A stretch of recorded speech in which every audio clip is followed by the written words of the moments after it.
Sue Carey is here. She's the vice president of the Friends, and she'll introduce our guests. Go ahead, Sue. Tonight, I'm going to introduce to you Melanie Levaik. Melanie is president of TCS of America Enterprise, a telecommunications service provider based in Brookline, New Hampshire. She's a former New Hampshire state representative and was the first African American to serve as a state senator in New Hampshire. As a state senator, she sponsored the bill that requires New Hampshire's governor to issue an annual proclamation recognizing the June 13th holiday. Tonight, Melanie is going to be interviewing Martha Hall Kelly. Martha spent most of her professional life writing for major advertising agencies. While raising her children, she became captivated by the story of fellow Connecticut resident Caroline Faraday and Caroline's flight to help the 50 Polish survivors of Ravensbrück, known as the Rabbits. The search for the true story took Martha across the globe to Caroline's archives in Connecticut, Washington, D.C., and France. Caroline's story is at the center of Lilac Girls, Martha's debut novel, which was the 2019 Nashua Reads selection. Its first prequel, released in April 2019, Lost Roses, tells the story of Caroline's mother's fight to help refugees displaced by the Russian Revolution. The Sunflower Sisters goes further back in history. It's about Caroline's ancestors, staunch abolitionists, who, among other things, tended to wounded soldiers on the Gettysburg battlefield during the Civil War. So I'll turn it over to Melanie, who'll begin.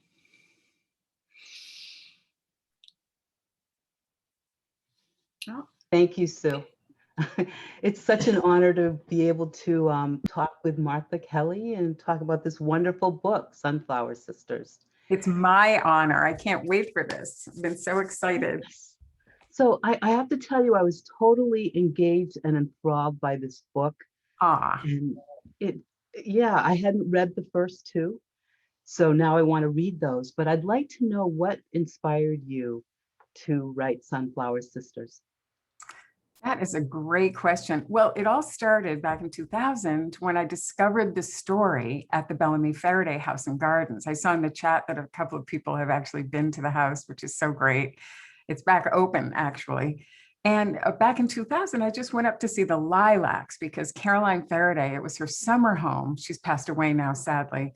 But it was her summer home where she and her mother lived, and they collected specimen lilacs. But when I took the tour of the house, it's a museum now owned by Connecticut Landmarks. And when I took the tour, I discovered that story about Caroline Faraday and her, how she helped the so-called rabbits, as Sue described in the introduction. And I started researching her down in the archives underneath the house. And one of the things that I became so interested in as I was doing research for Lilac Girls was this wall of letters down there. And they're all Civil War letters. And I didn't dig in too deeply during Lilac Girls, but I read a few of them. And I found that they were from Caroline's great-grandmother, Jane Eliza, to all of her children. She had 8 children. And, you know, they didn't have email back then. So it was kind of their email equivalent. And so when I decided to write this book, I read all 1,000 of those letters. And that was my inspiration for the book, because I fell in love with not only Jane Eliza, but all 8 of her children. Mm-hmm. Well, that sounds very interesting. And as far as the book is concerned, the characters are so authentic. I found, I don't want to give things away, but I understand about Georgie being one of the Faraday family, but what about Gemma and Anne May? What inspired you, and what did you draw on for their characters? Well, I wanted to have 3 characters again, because that's what I did for the other 2 books. And this is, you know, they're kind of they're not a series, but they all kind of live together. So I knew I wanted 2 more characters. And since the Woolsey family, they were such staunch abolitionists, I thought I have to have an enslaved character, and that's where Gemma came from. And I also wanted to show the point of view of the plantation mistresses at that point. So that is where Anne May came from. And I did a lot of research, not only on Georgiana and Gettysburg and being a nurse and reading all those letters, but also I felt like it was just as important for those other two characters. They're fictitious, but I wanted to make sure they were authentic. There were a lot of like lessons or contradictions in life, struggles that we read about or that I read about in the book. What perspectives or beliefs that would challenge people's ideas and their thoughts of the way things are done today? Well, I really wanted to bring the life of an enslaved girl alive, very similar to what I did with the other books, especially Kasha and Lilac Girls. I really wanted to show the concentration camp and what it really was like from that first person point of view. And I wanted to challenge in this book the idea that the people who were enslaved on the plantations were passive, they weren't that smart, they all of those kind of stereotypes. And I that was my goal. I hope that's what I did. I also wanted to really show the experience of the plantation mistress. I think Gone with the Wind, honestly, had set a lot of stereotypes in people's minds for years and years. And I just wanted to break away from that and really go back to the primary sources and show the truth of what it really was like. Oh, and that you did. I really enjoyed that aspect. Another piece of that was just the capabilities of women and how, even women didn't think women could do stuff, Can you That's talk such a a little bit point. more about that? Can you talk a Yeah, little that's such a good point. And I knew right away when I read the stories of the Woolsey women and read all their letters, I knew right away that they were way ahead of their time. Their mother, Jane Eliza, actually grew up on a slaveholding plantation in Virginia, but she always hated slavery. And she educated her 7 daughters and 1 son, all equally. Back in those days, and frankly, still today, a lot of people felt like it wasn't that necessary to educate girls, and that the men were the ones that needed to have the education. And Mrs. Woolsey did not feel that way at all. And her 7 girls were brilliant. And actually the headmaster at the school that they went to said, jokingly, we can't accept any more Woolsey children because they take all the prizes at all the awards for the academics. So she raised them to have minds of their own, very similar to Louisa May Alcott's family up in Massachusetts. And, in a way, it made it harder for the women because people like Georgie, the protagonist in the story, they had to fight to, in their home, they were listened to and given equal time to their brother. But out in the world, it really wasn't that way. And when she tried to become a nurse, she really ran into a buzzsaw because the doctors did not want women nurses, and the male nurses who had a vested interest in staying as nurses and not on the battlefield, they fought tooth and nail to make sure that the nurses were not included. It was Lincoln's program, and it was mandated by the president, so it was going to happen, but there was a lot of conflict. And I don't want to give anything away, but women, we have come a long way, and we shouldn't take it for granted. One other aspect I wanted to touch on was the whole idea of our forefathers who were like slave owners or profiteers, and how the Worsley, they had a fortune, but how they conducted themselves. That's a conflict that people have even today. Are you talking about with their father? With their father, yeah. Yeah. Yeah. Well, yeah, that's so interesting to me. And it's such a good question. Mr. Woolsey, so he died tragically. They lived in New Bedford, and he was commuting, as he often did, from New Bedford down to New York City on the steamship Lexington. And one night coming home, it caught fire.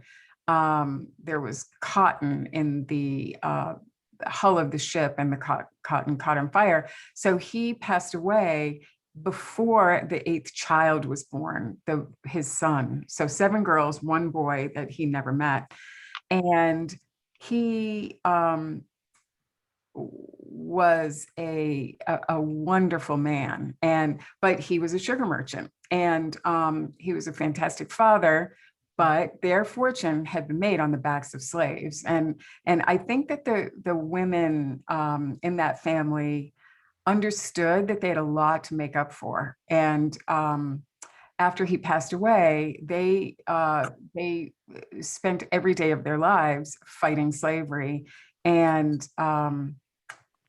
a lot of women gave back at that period. That was kind of the thing to do, but they really believed in it and went to all the abolitionist lectures, and they really talked the talk and walked the walk of being abolitionists. They carried there was a token with an enslaved woman in chains on it that abolitionists carried, and it said, am I not a woman?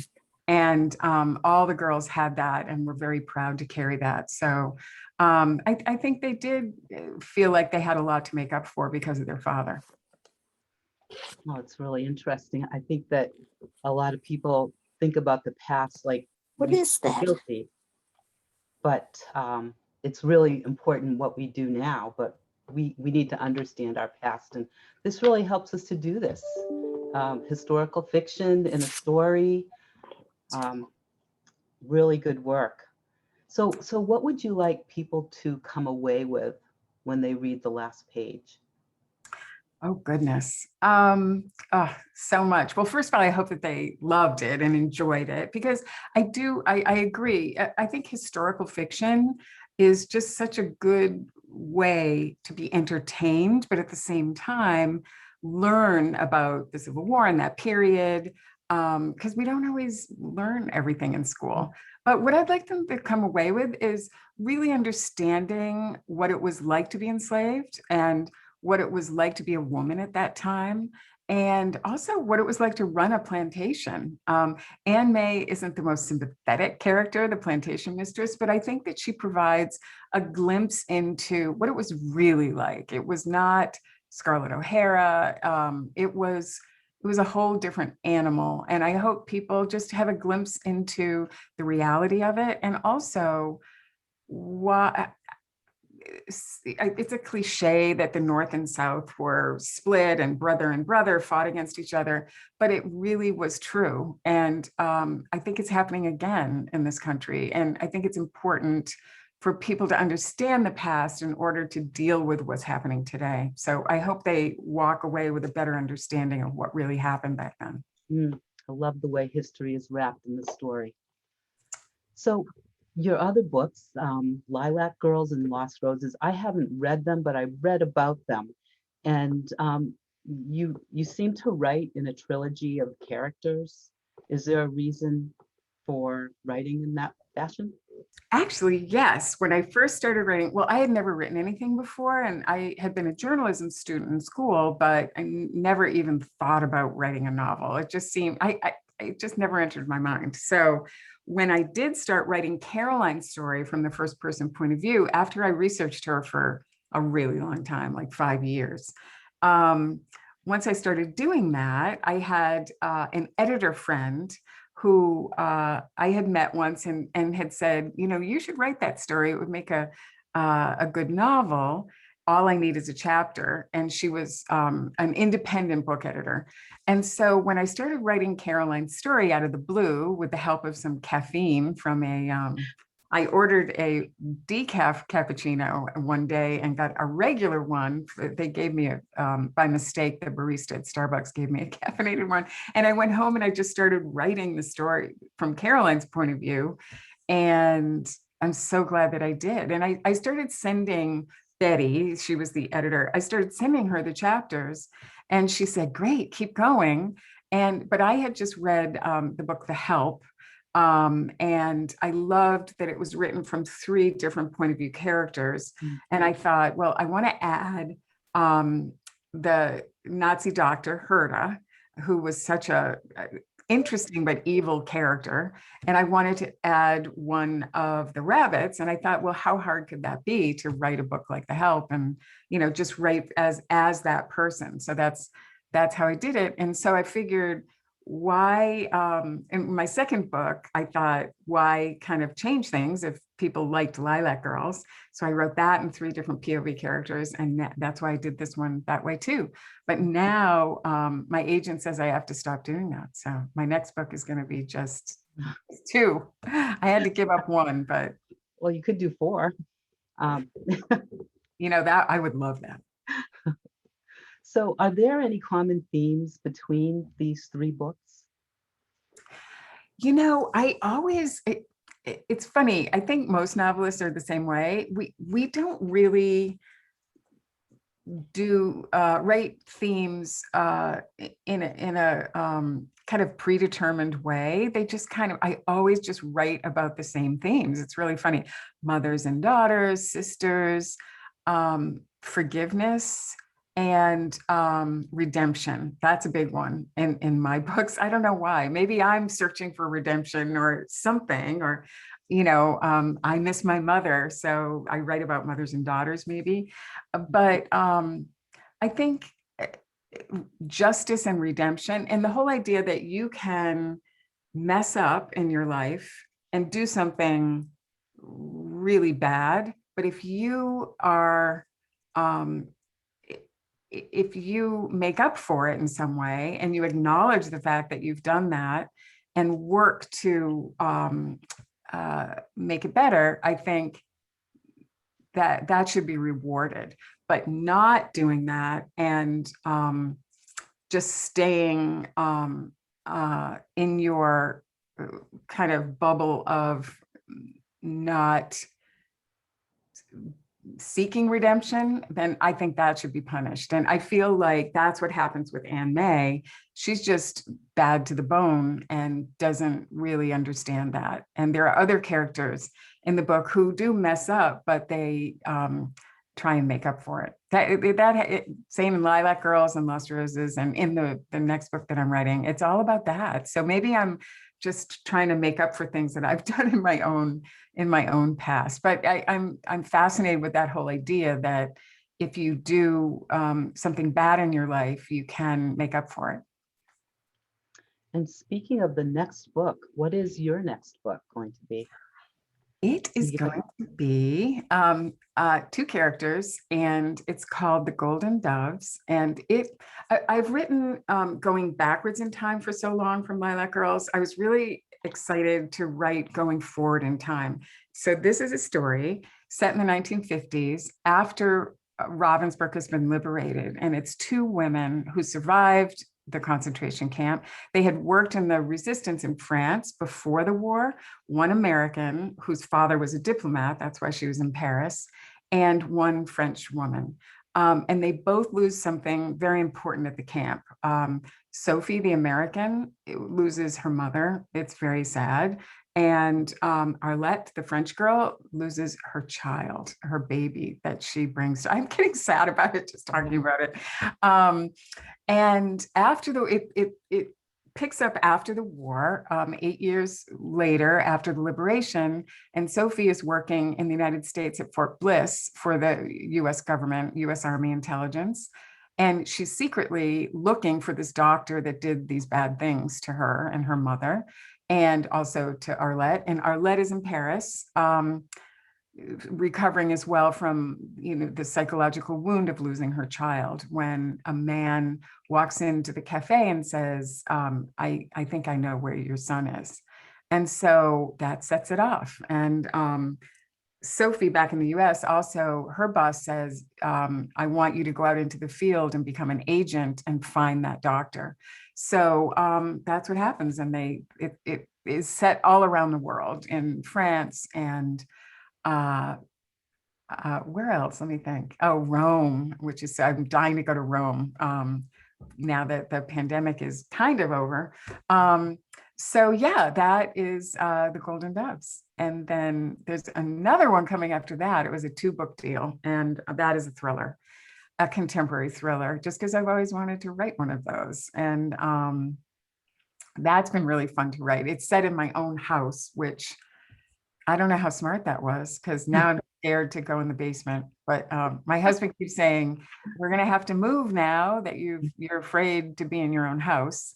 But yeah, it's fun. It's fun writing about my own town. I live in Litchfield, Connecticut. So it's going to be fun for the people in Litchfield to see their own little town. I said that it's in Massachusetts, but it really isn't. It's actually Litchfield. And that has a lot of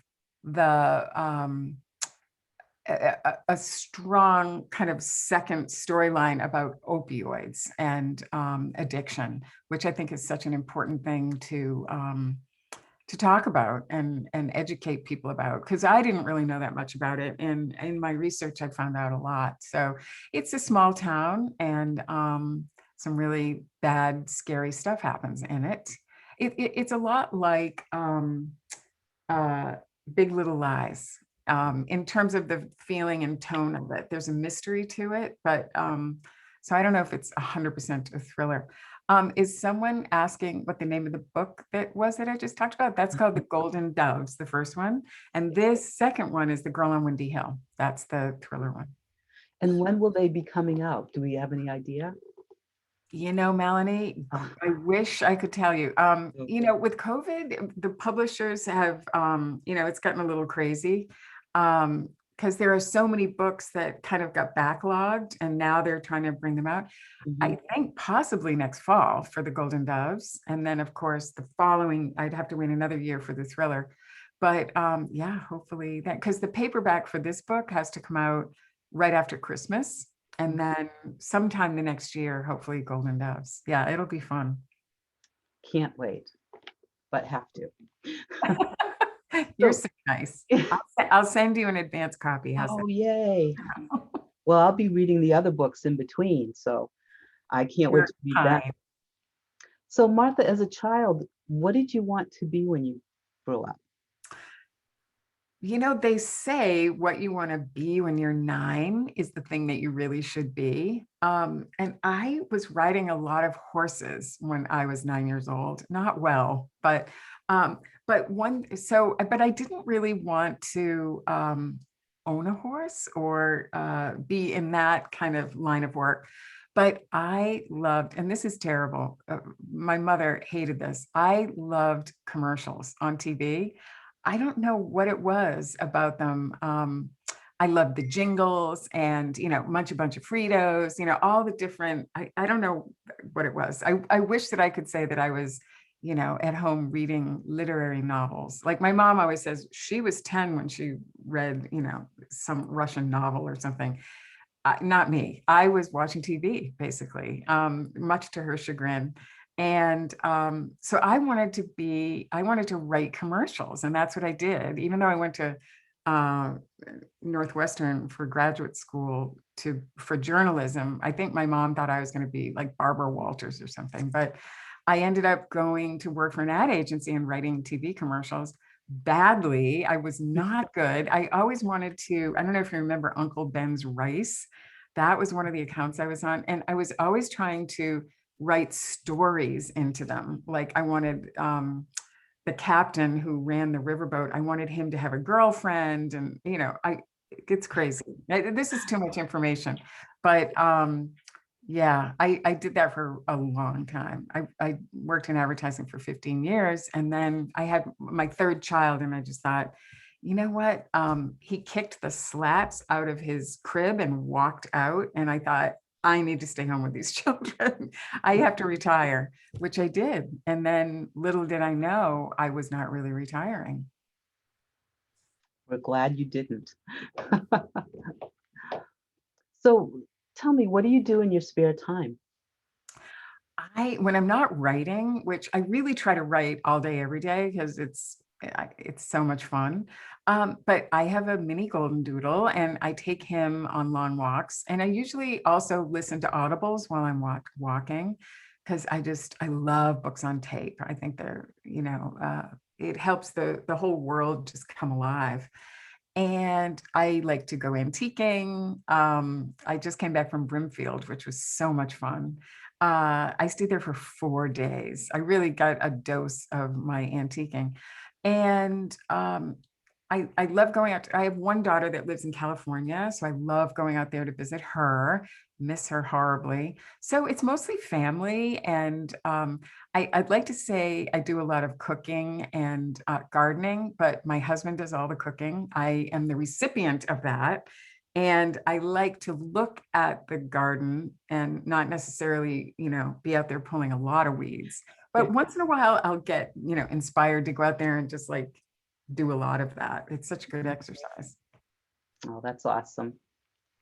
Well, I know that there's a lot of people that want to ask you questions, and I'm sure I could ask you some more, but I just want to say that the books that you write about the Holocaust, about the Civil War and slavery, World War, our world wars, these are books that you probably wouldn't go out and buy a book about World War II or about slavery or being a plantation owner. But when you read it in a story, this is something that you really bring to us, is the ability to have this insight into history that we would not have otherwise. So thank Oh, you that's very so much. nice. That's so nice. That was my gateway drug when I was first, like a first an adult reading.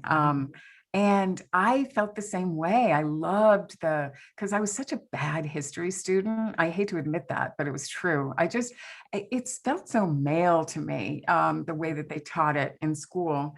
And then, with all the dates and the bombs and the guns, I couldn't relate to that. But then I went to an all-girls school. Mhm. And I had a female history teacher, and she brought it alive. And that I loved history then. And I felt like when I was researching these books, I felt like I was back in that class again. And I feel like it's important to hear the women's stories from their point of view, because for so long, history was written by men, and there are so many stories that need to be told from women's point of view. So thank you, Melanie. I love that you feel that way about it, that it helps people kind of digest the history as they're enjoying the book. Absolutely. Well, thank you very much. It's an honor to be able to interview you. Well, it's an honor to be interviewed by you, I'll tell you that. Thank you. And Melanie is exactly right. We've got some great questions from the audience, a lot about your own reading and what are you reading? What are you listening to? And people obviously here because they love historical fiction and tend to read a lot of it. Is that true for you? Do you tend to read a lot of historical fiction or? I love it, but I can't read it while I'm writing historical fiction. I don't know why. I think part of it is I really, I don't want to get influenced by somebody else's style, or just kind of even subconsciously take something from someone. But right now I'm reading a ton of thrillers. And I just ordered The Boy in the Suitcase. Has anyone read that? I was at an event yesterday at Dame Farm, Sunflower Farm, and I asked the audience, does anyone know any good thrillers? Because I feel like I've read everything now. I've read The Woman in the Window, all the kind of latest thrillers, and I'm loving them all. And it's helping me figure out, not figure out how to write a thriller, and there was a thriller editor in the audience. And she said afterwards, she said she was too shy to come up and, or ask a question or give this answer during the Q&A, but she said The Boy in the Suitcase was one of her all-time favorites. So I just ordered that and I can't wait to read. She gave me a little taste of it and oh my God, get ready to be, I can only read it with the lights on though, I think. Yeah. So are you listening to thrillers as well? Is that what are your favorite Audible things? Is it? Well, I'm actually also writing an Audible right now. I know it sounds like I'm doing way too many things at one time. I'm writing a thing called the Munich Cowboys Cheerleaders. And it is my workout coach when I was in Atlanta was, we did a lot of talking. I'm not going to say that it wasn't a good workout, but I was in it just for talking with Kathy. Her name is Kathy Murray. And she told me that she was one of the first African-American women to win the Crystal Lake Championship, which was an aerobics championship in the 80s. And she went to Germany and turned a ragtag bunch of German girls into cheerleading champions. They won that's a spoiler. So I went to Audible and said, I'd love to write this novella for you. So that's what we're doing together, is writing the story of how she did all that. And it's really fun. So as a result, I'm reading other novellas. They're called Audible Originals on Audible. And I just read the most spectacular one, and it's called Wild Swan. And it's by Patty Callahan, who I love as a historical fiction writer. But this, I don't know, I listened to it in the car actually, and I had a driveway moment. I came home and I did not want to get out of the car because it's so good. It's about Florence Nightingale and how Florence was, it's not about her actual nursing of soldiers on the battlefield, but it's about her parents and how she was in this huge conflict with them because they didn't want her to be a nurse, and how she dealt with that. And she had many proposals from very eligible men, but she turned them all down because she wanted to be a nurse. And how she saved an owl, a baby owl. And it's such a great metaphor for what happens to her in her life. Anyway, I'm not doing it justice by talking about it, but if you have a chance, listen to Wild Swan. I really think you'll love it. I just love the transition from seeing everybody's faces as I look at the big view to seeing the tops of their heads as they stop to write down Yeah. the titles that you're recommending. Oh, someone's actually listening to me. That's so nice. Now, my children don't, so it's nice when other people do. We are here, we are listening, and we want to know a little bit about your transition from advertising and journalism into novel writing. Did you have to teach yourself the structure of the novel, or did that come from the reading that you had done before? Did you feel like advertising and journalism were in some way training for the research that you were doing, or was it? No, that's a great question. I love that question. No one has ever asked me that before. I really didn't know what I was doing when I first started. And I thought I would write a pamphlet for the Bellamy Faraday House about Caroline. But then when I actually, years later, started writing a novel, I went into it kind of naively. And thank God I did. Melanie and I were talking about this when we did kind of a pre-interview talk. And I think sometimes that's good to go into something not understanding, because I would have totally been intimidated by the process. But I just, when they say dance like no one's watching, I definitely was writing like no one was watching. But I wasted maybe a year or so writing without really know what I was doing, because at night I would write like novel craft books and then use that during the day. And I feel like I've had the best teachers in the world, because I have that shelf full of 64 writing books, and I keep going back to it. Every time I start a new book, I go back to it and I learn, every time. But when I was reading Lilac Girls, I didn't know that you needed to have an outline, or not everybody does, but I definitely do, especially with the historical novels, because there's so much going on in them that it's really, really helpful to have that. So I started making these giant outlines. There's one they saved. Oh, my husband calls it the Shrine to Martha over at the Bellamy Faraday House. They have this little like room that has my stuff in it. And one of the things is my outline for Lilac Girls.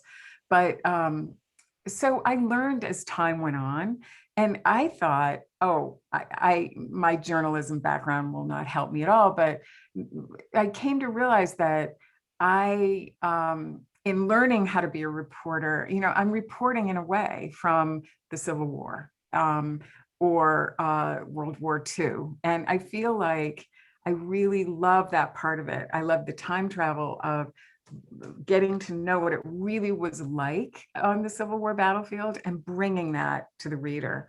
So in a way, I think also my advertising background did come in handy too. This is such an interesting question, and this is the first time I've ever answered it. But I feel like since I was an advertising copywriter, I had either 15 or 30 seconds to tell a story. So I had to learn how to be succinct.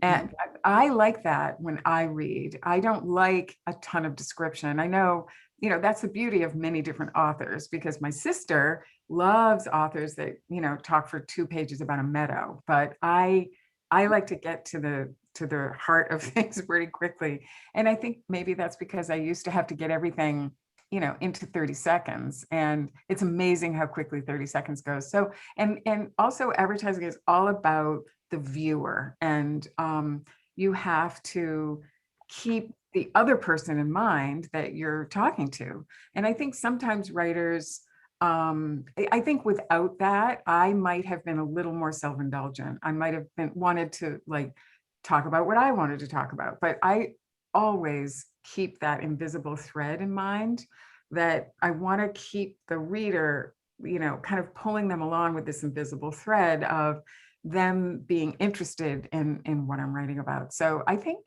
it turns out that both of those things in my background were good. But I think back about all those classes that my parents paid for in college, and not one of them was a creative writing class, and here I am. But I feel like with a liberal arts education, you use it. I mean, I have other things that I use every day, and I taught myself the craft of writing. And you also have your 64 go-to writing books. Is there one of those that you want to share out? And what are your favorites among them? Absolutely. That's another thing people never ask me. And I'm always so, trying to make people write books. But they never do, but not yet. But I love Saul Stein, S-O-L Stein. He is kind of a curmudgeon, but he was one of my first writing teachers that I have all of his books in every different kind of iteration, so I can listen or take it with me in the car. He has a book on writing. It's called On Writing. So anything by Saul Stein is good. He's kind of a crab though. So, just kind of try and, I used to kind of not be in love with that, but I got over it. But sometimes you need that kind of, harshness. I also really like a book called The First 5 Pages.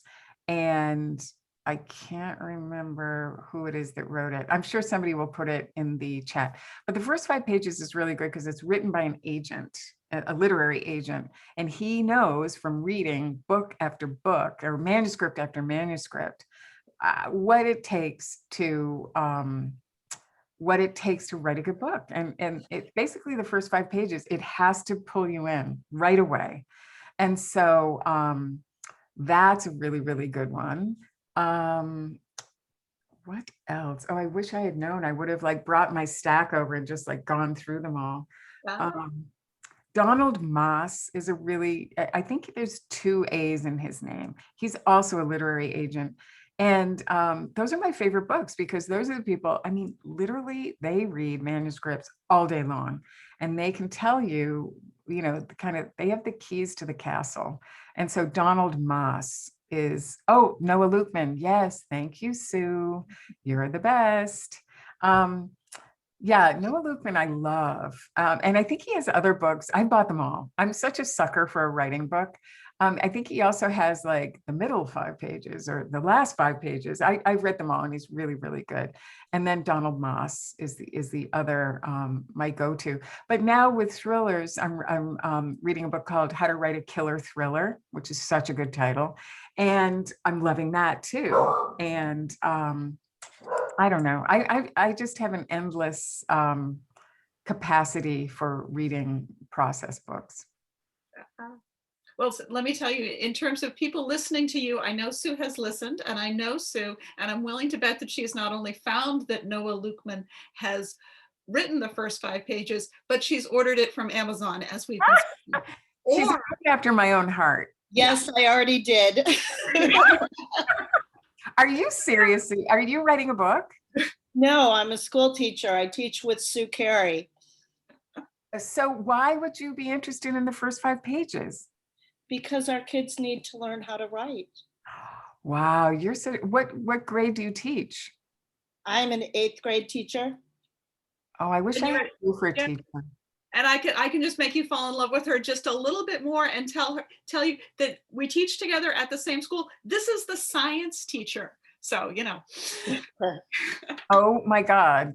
You know, that is one of the few classrooms that I spoke to was an AP bio teacher about Lilac girls. Science teachers get it.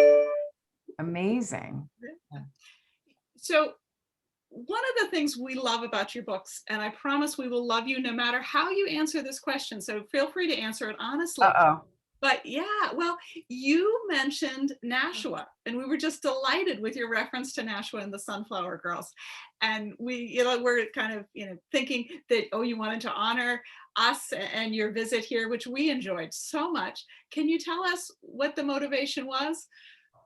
It must have been something historically accurate. Do you have the passage? Can you read it to me? Oh, I do not. I can remember. Oh, very good. So what you Is this did, Judy's question? I'll even put my camera on. Why not? Right? Where's my camera? There we Please go. do. So it's it's slow, but there we go. You had Anne May, is that her name? Oh, it's been a while since I read the book. You had her in the middle of a lie say she was in Vermont, and they said, where do you live in Vermont? And she said, Nashua. And they're like, that's not in Vermont. And you said, oh, it's Montpelier. And when I read that, I laughed out loud and I thought, this is my softball question to you, by the way, Martha. So I just laughed out loud and thought, I wonder if like she was writing that time, and that time was our visit. That's exactly what happened. Yes. Warmed my heart. So that's exactly what happened because I was coming off of my event with you guys, which was so amazing. And so you were top of mind. So that's why I put it in there. That's so funny. I had forgotten I even did that, but. well, it was just this little tiny throwaway that I was just thrilled with. So anyway, that was. Oh, that's cute so little nice. question to you. It's so funny. People ask me about those things. I think Chautauqua is in there too, because in the letters of the Woolsey women, Chautauqua, New York was in there because they sent some handkerchiefs down that were scented with cologne for the men. I guess that was the thing at the time. So I put that in there. And then all of a sudden, all these people from Chautauqua were like, how did you, where did you find that about Chautauqua? So it's kind of fun that, I think in my head, oh, no one will notice that. But then, a lot of people do. I love that question, Judy. Thank you. Do you think, now that the 3 novels are all together, do you think there's an order that a new reader should read them in? Do you think? That's a great question. And I was not prepared for that when the book first came out. And that was the #1 question that people ask. With each book, there's always been one question that they ask. And with Lilac Girls, it was, who are those women on the cover? And I didn't know. I had, no idea who those women were because someone at Random House, did the cover. But I always thought it was Matka and her 2 daughters. But with with this book, the big question was, do I read them in order? And it all depends. I think if you've read Lilac Girls already, it's good to go backwards in time. But if you haven't read any of them, it's possible to start with Sunflower Sisters and go ahead. But I don't know, I still might start with Lilac Girls and go backwards in time. And you'll see when you read all three of them that I've put, they call them kind of Easter eggs, things like the Woolsey Silver, you see that they're using it in Sunflower Sisters, and then Eliza, Caroline's mother, uses it in Lost Roses, and then Caroline also uses it. So there are things in all three books that kind of hook them together, but they're definitely standalone. Oh, that's so sweet, Gail. She said Lilac Girls was a treasure. That's so nice. It just makes me feel so good, I have to say. Did you consciously work as you were writing to craft the Lost Roses and the Sunflower Girls so they could stand on their own, or? Not really, but that's just the way that it worked out. There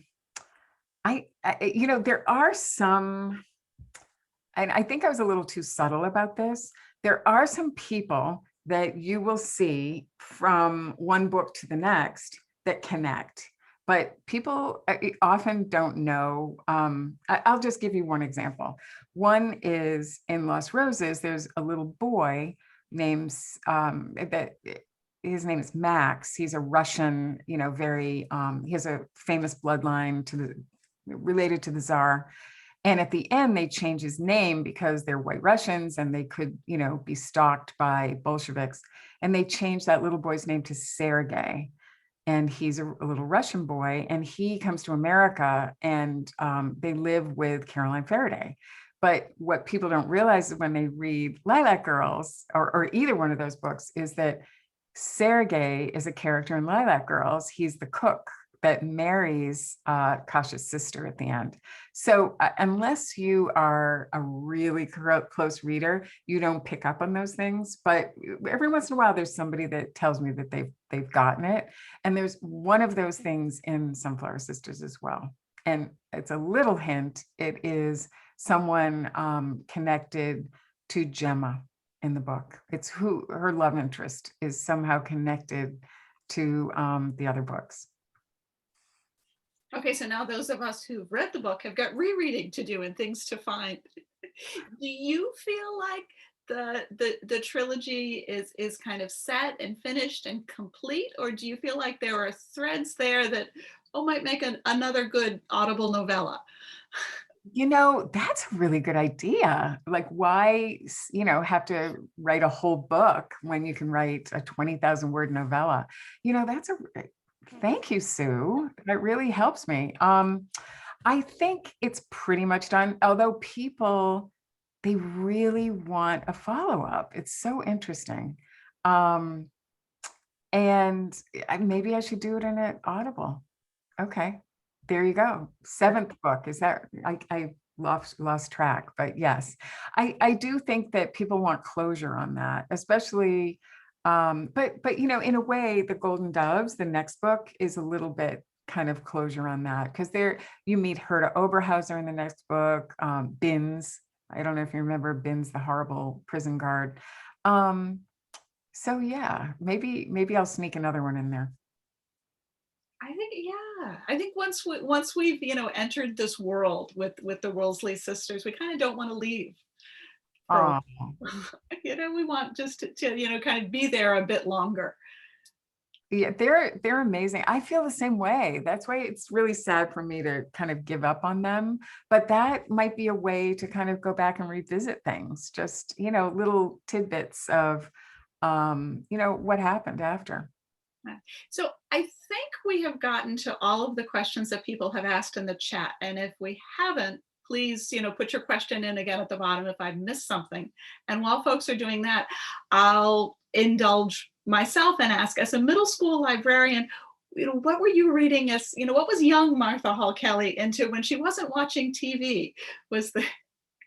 I love E.B. White. And I mean, everyone read Charlotte's Web, so it's kind of like everyone's go-to. But my mother was, the library was her cathedral, and she worked cleaning out houses on Martha's Vineyard after the summer people would leave, and she had to read the books that they left behind. And I think as she got older and had her own means to buy books, she was just she could not buy enough books that or take them out of the library that she could choose. So she read to us, and she really believed, I think probably Dr. Spock or somebody said that you really should read to your children, which I think is so true. But she read all of E.B. White's children's books to us. I didn't love Stuart Little as much as Charlotte's Web. I think Charlotte's Web may be the perfect novel. I mean, it starts, that opening, get the axe. Yeah. You're like, oh my God. As a child, I was just like terrified for poor Wilbur all the time. And, Fern is so beautifully drawn. He's such a good writer.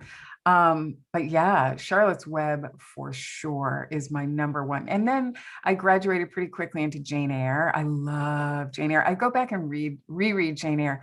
Actually, in this book, Celeste, the character, I know Melanie and I talked about Celeste and we both liked that character. Celeste is Gemma, the enslaved girl on the plantation. It's her best friend, and she teaches her how to read and write, which is kind of a sad thing. But she was kind of drawn or maybe borrowed from Jane Eyre and Jane's best friend that she meets at boarding school. So that's a little, if you've read Jane Eyre, that's a little bit of a spoiler. But I just absolutely love Jane Eyre. So our final question is going to take us back to your writing. Do you belong to a writer's group? And if not, do you have a first reader? My husband is my first reader. Thank God for him. I can't tell him too much. I don't want him to, get too big of a head. He already calls himself plot whisperer, which, he's really good because at dinner, which I told you before, he cooks, and we sit there and, I'll go through my plot ideas and he'll say, ooh, I really like that. He's really a good kind of sounding board. And I don't have a writing group. I mostly rely on my two daughters. Once my husband has read it, I have my daughters read it, and they always say, make it weirder, make it scarier. They want it to be, so that's good because they push me to make it more interesting. But I don't think I could do a writers group. I'm way too sensitive. In a way, it's better that I didn't take writing classes in college because I could have been easily dissuaded. If someone criticizes me, it's hard. I also think that writing groups don't necessarily, I hope I'm not stepping on anybody's feelings here, but I don't know if someone who's never published or isn't an editor really should be commenting on your work, because it's much better to get a developmental editor because they know what they're talking about.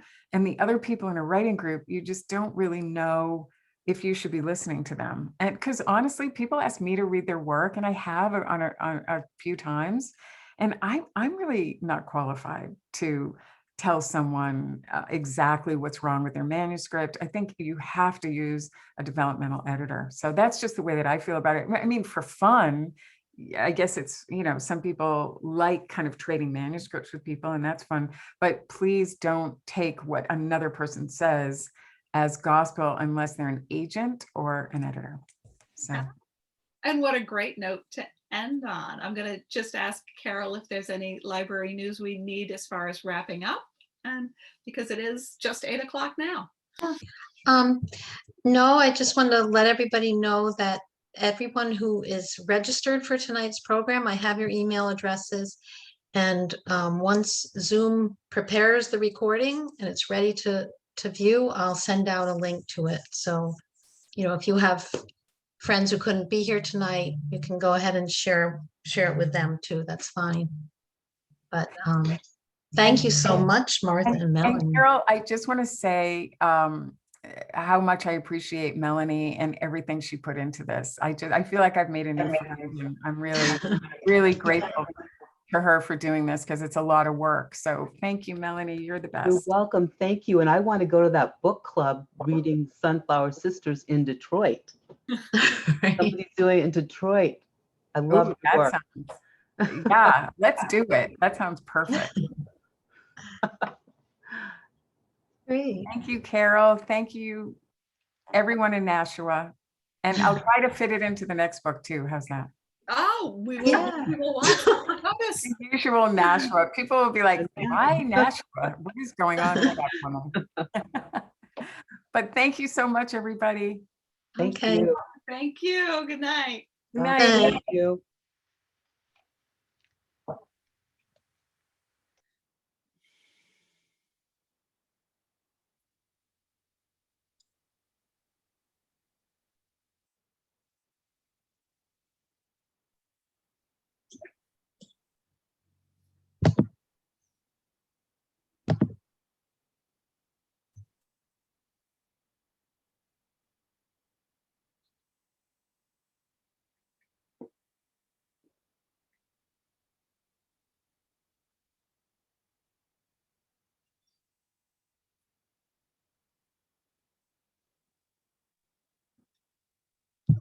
So Carol, do you send them the chat? I think that would be nice.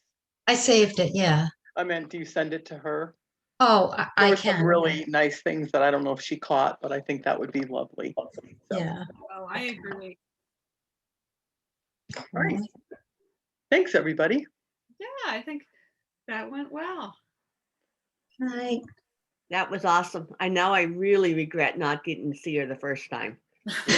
She was awesome, Vicki. I think you did get well. Alfie. her honesty about, having slept and not woken up on time. I would have been tempted to really, no, missed you the first time and hadn't, I had bought the ticket and everything, but I'd come home from retreat and I laid down for like a half an hour and I woke up and it was 2 hours later.